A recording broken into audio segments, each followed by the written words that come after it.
La vida de la población carcelaria ha estado históricamente siempre en riesgo, pues se encuentra en un estado de cosas inconstitucional, es decir, en condiciones infrahumanas violatorias de derechos humanos y fundamentales. Con la pandemia, el riesgo se ha elevado potencialmente, pues no pueden ni cumplir con los estándares mínimos de higiene tales como agua potable 24 horas, jabón, antibacteriales en zonas comunes, bañarse por lo menos 2 veces al día y resolver el problema del hacinamiento. Esto es apenas los mínimos. Ahora los más graves. En momentos de pandemia. No tienen tapaboca, no existe el personal médico sanitario adecuado, tienen como vector de contagio o propagación forzada el mismo personal del INPEC que debió declararse en acuartelamiento de primer grado para ayudar a mitigar el contagio a la población carcelaria. Así las cosas, es totalmente previsible el advenimiento de una potencial situación catastrófica dentro de los centros carcelarios del país de Colombia. Es imposible hacer para hoy lo que en 30 años no se ha realizado. Por el contrario, la pandemia agudizó el estado de cosas inconstitucionales que soportan. El Estado ha quebrado el principio de las cargas públicas, pues les viola los mínimos derechos como la salud, la dignidad humana, un trato decente, conexo al supremo derecho a la vida. Esto irrumpe su derecho a la igualdad diferenciada que tiene la población carcelaria, pues pagar una condena o estar encarcelado por una medida de aseguramiento nunca debe de entenderse como el derecho del Estado para vulnerar las mínimas condiciones de existencia. Es imposible hacer hoy y en esta pandemia lo que no se ha hecho en 30 años. Nunca también debe de entenderse estar condenado a prisión en Colombia puede significar la pena de muerte contra un ciudadano colombiano o residente en Colombia. Quiero decirles que gozo de conocer y de ser mi padrino el doctor Rodrigo Escobar Gil, quien presidió en una época la Comisión Interamericana de Derechos Humanos y hablaba de unas situaciones y medidas que habían que tomar con urgencia, pero hoy nos encontramos en algo extraordinario. Al respecto, tengo que decirles a ustedes como defensor de derechos humanos que hay soluciones para tiempos de paz u ordinarios y soluciones para tiempos de guerra excepcionales o de emergencia. En estos momentos de pandemia, y así ha sido declarado por el Estado de Colombia, estamos en tiempo de emergencia. Y las medidas deben ser medidas de contención, es decir, aquellas que ayuden a mitigar el riesgo de contagio. Mitigar porque ya es imposible evitar que alguien o una comunidad en particular como la población carcelaria sea contagiada por el virus COVID-19. Se deben tomar 3 medidas. Las internas como primera medida, tales como sellar el centro carcelario, esto es, no traslados, no más entradas de nuevos presos, agua potable 24 horas, jabón y todo material de aseo para el privado de la libertad como para aseo del centro carcelario, conciencia y disciplina social del interno y de funcionarios de custodia, mejorar la alimentación en proteínas y zinc, apoyarles con tareas que les mantenga la moral en alto y su sistema inmunológico alto, crear zonas de aislamiento para quienes se detecte el virus y pruebas COVID-19 a toda la población reclusa y de funcionarios acuartelados, así como un personal médico 24 horas atentos a una situación extraordinaria.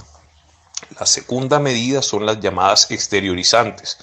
Estas medidas deben buscar disminuir totalmente el hacinamiento y pueden ser libertades condicionales y prisión domiciliaria para aquellos reclusos que hayan cumplido la mitad de la pena, que tengan excelente comportamiento, que tengan enfermedades incompatibles con el sitio de reclusión, con aquellas enfermedades incompatibles con el COVID-19.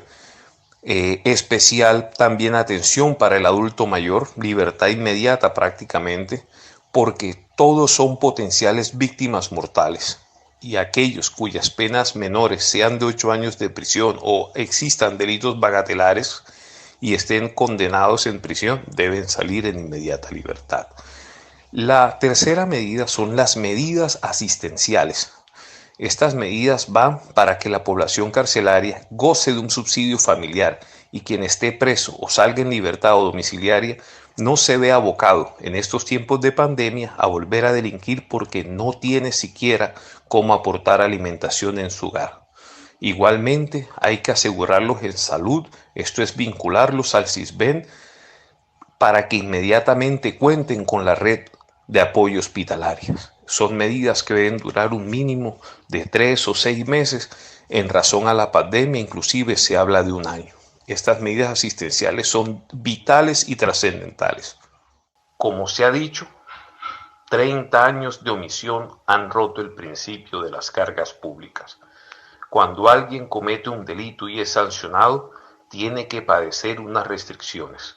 Pero estas restricciones no pueden entenderse como una condena a muerte, como el principio a tratar cruelmente a un ser humano o indignamente, o como irrespetarle su derecho a la vida y tratos diferenciales.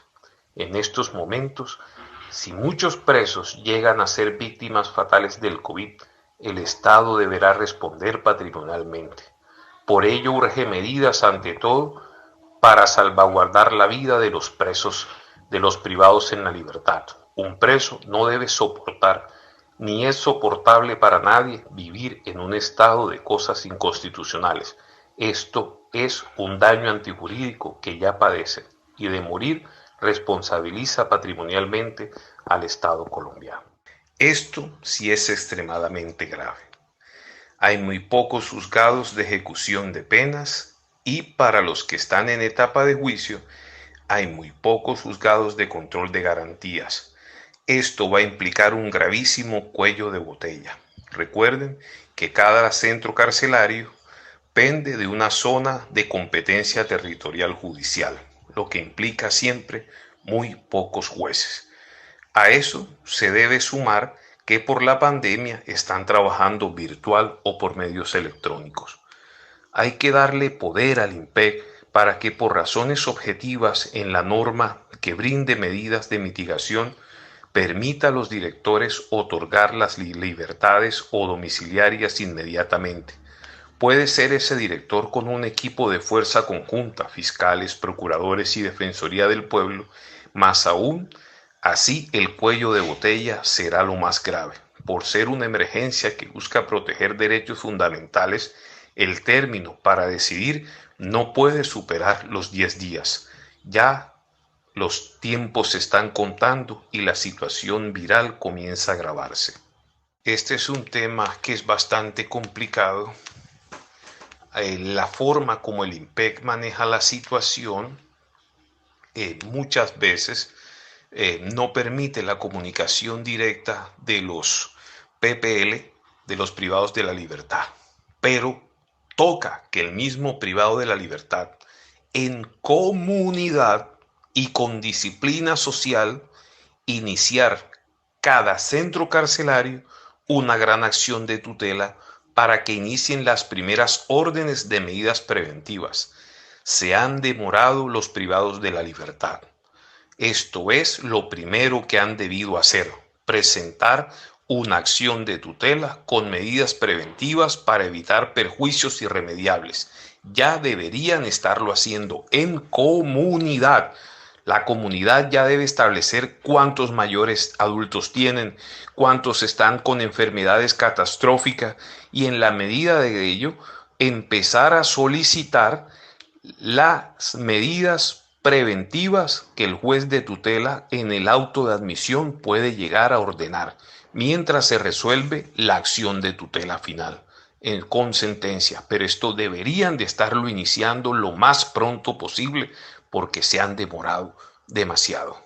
Este es el medio de comunicación directa y que obliga al Estado, a los funcionarios, sea por acción o por omisión en el que han incurrido, a que protejan los derechos fundamentales y sagrado a la vida, que es lo que más se discute en estos momentos de pandemia, el derecho sagrado a la vida.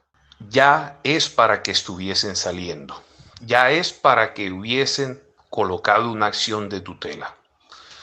Y por la lentitud de la situación, es por todo lo que hemos comentado de faltas de juzgados, de un decreto que todavía no se expide, estas comunidades especiales, como es el centro carcelario y sus subcomunidades, es decir, cómo se clasifiquen los mayores, los que tienen enfermedades catastróficas, los que tienen enfermedades incompatibles con el COVID, los potencialmente mortales por el COVID-19, deben de inmediatamente y urge que les brinden la protección al derecho a la vida, esto es lograr sea la domiciliaria o su libertad con base en los mínimos que puedan en estos momentos resolverse, por lo menos la prisión domiciliaria.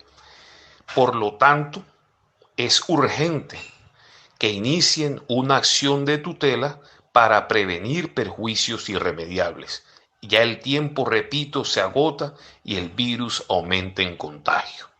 Esto deberían estarlo haciendo, más aún presentando ante los jueces de ejecución y solicitar audiencias de control de garantías para los que estén bajo medida para esta situación. Pero por favor, tienen que iniciar la acción de tutela en comunidad, porque de lo contrario van a congestionar más los despachos judiciales y las resueltas van a ser más lentos. Este es un problema de comunidad, porque de la vida de uno dependen la de los otros. Un contagiado los puede matar a todos. Entonces la situación aquí es de resolver en comunidad una acción de tutela muy bien hecha para que urgentemente, por favor, logren las primeras medidas de salvamento. Yo, Óscar Santo Domingo, antes que abogado, antes que defensor de derechos humanos, soy un creyente. Y quiero decirles a todos, hay que aferrarse a Dios, tener fe en la justicia y accionar la justicia. Hay un libro de un mexicano que se llama El Derecho del Pueblo. Ustedes son pueblo. Como pueblo pueden ejercer luchas, pero recuerden que si esas luchas no van acompañadas de los medios del derecho, pueden perderlo todo. Y así les está pasando. Han perdido 30 reclusos la vida, se dañan las instalaciones, recuerden que se requiere agua y aseo, y no ha habido resultados contundentes. ¿Qué tal que hubiesen hecho esa acción de tutela que les digo mucho tiempo antes de por lo menos lo que pasó en La Picota? Ya a hoy hubiese un resultado tal vez contundente. Por estas razones, a todos los privados de la libertad les digo, crean en Dios, aférrense a Dios, y en todo tiempo difícil nadie está preparado. Ahora hay es que actuar. Les pido con el corazón, no usen la violencia porque no va a producir los resultados que esperan. Dios está con ustedes y con todos. Hoy les hablo desde este medio de comunicación, pero debo decirles a todos que yo también puedo ser una víctima mortal del COVID-19. Aquí acuartelado en el cuarto de una habitación, estoy preso igual que ustedes y con el ánimo de lograr mi libertad, que es no dejarme derrotar por el COVID-19. A ustedes les pido con el corazón que una vez estén en libertad y en prisión domiciliaria, cumplan con la normatividad de aislamiento inteligente y de aislamiento social obligatorio, porque de lo contrario serán vectores para que mueran sus familias contagiadas y ustedes mismos y terceros también. Por favor, que Dios los bendiga a todos y espero sea de buen fruto y el inicio pronto de los derechos que ustedes a bien merecen. Dios los bendiga. Les habla Óscar Santo Domingo, abogado y defensor de derechos humanos. Dios con nosotros a paso de vencedores.